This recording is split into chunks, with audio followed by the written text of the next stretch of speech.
Part 3. My Virginity, My Pride. Cambridge wanted to officially break up with Collins before starting another relationship with Chibuzo. Even though Collins refused the breakup, she had to move on with Chibuzo because Collins had shown her a lot of irresponsible behavior in the past, and Chibuzo had been nothing but a responsible guy. Some months into the relationship, Chibuzo was yet to ask for the other, even though they never had any discussion on how their relationship should be.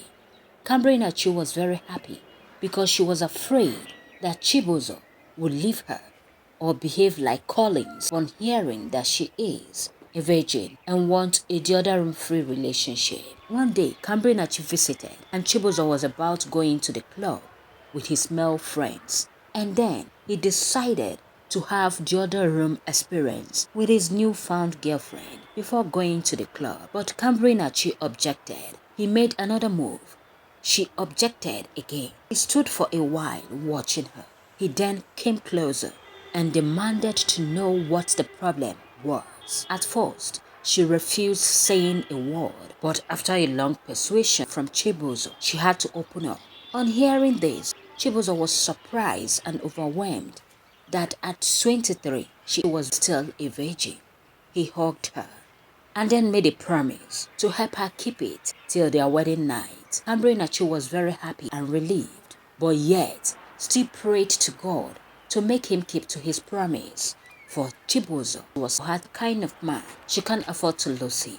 Their relationship was admired and envied by people around, for they were so sweet together. At this time, Collins was still begging for forgiveness and for her to take him back.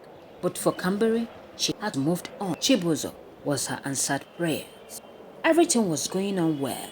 The both family got to know each other, even though they lived in different states, Abia and Enugu State, respectively.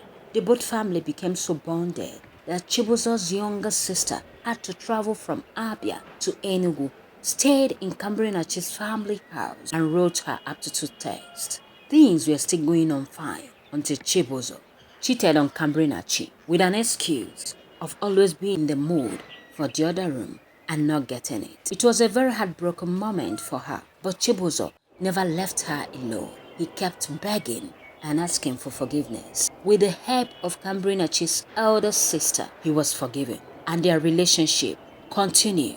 Days into weeks and weeks into months, Chibuzo, a wolf in sheep's clothing, cheated again. It was a hard blow on Cambry. Not only did he cheat, but he made a play out of her and their relationship. Chibuzo introduced a girl to Cambry Nachi, claiming she was his cousin who had just gained admission to the same school, same course and level as Cambry. He presented Cambry as his loving girlfriend, then pleaded with her to allow the girl stay with him for a while until she finds her own apartment. Cambry Nachi, unaware of their deception, agreed. The girl who had planned the scheme with Chibuzo played along, pretending to be Chibuzo's cousin whenever Cambry Nachi was around. And Cambry Nachi, unaware of the truth, treated the girl with kindness, thinking she was indeed her boyfriend's sister. Little did she know that Chibuzo, her boyfriend, had been cheating on her for months with the very girl he had introduced as his cousin. The same girl who had been living with him, pretending to be a family member, had actually been his secret lover all along. Cambry Nachi eventually discovered and was heartbroken. He pleaded for forgiveness, and family members intervened again. But Cambry Nachi gave him space for a while and later forgave him, and they continued their relationship.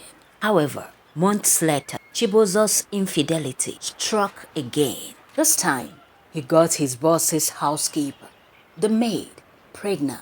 This final betrayal made Cambry Nachi to run and never looked back. She called off the relationship once and for all. Refusing to listen to anyone's plea, she ended things with Chibuzo. Fortunately, God had better plans for Cambry Nachi. She met a loving, successful and morally upright partner, and they dated for a while without any issue.